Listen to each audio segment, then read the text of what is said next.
Achieving fault-tolerant cooling in a Tier 4 data center demands precise hydronic balance to ensure concurrent maintainability and zero single points of failure. High-density rack environments, often exceeding 30 to 50 kilowatts per cabinet, require rapid thermal response without compromising system stability during isolation events. Mission-critical redundancy management. Tier 4 designs utilize dual-path loop topologies, 2N or N+1 concurrently maintainable configurations, with automated isolation valves. Balancing strategies must account for dynamic load shifting. Hydraulic isolation.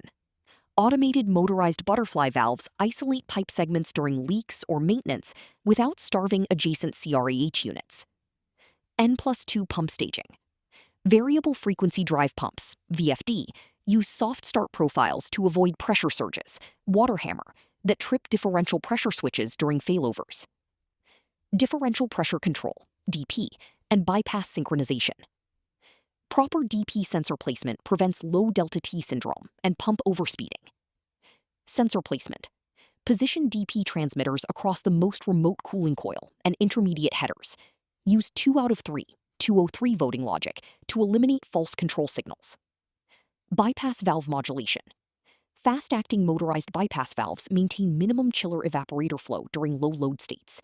Actuators, less than 5-second stroke speed, prevent chiller trips when two-way control valves close rapidly due to sudden server idle states. Pressure decoupling.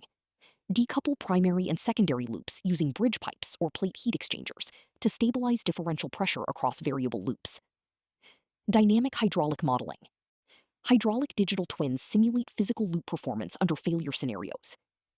Hydraulic models validate pressure drops across strainers, heat exchangers, and balancing valves before switching secondary loops online, preventing localized starvation.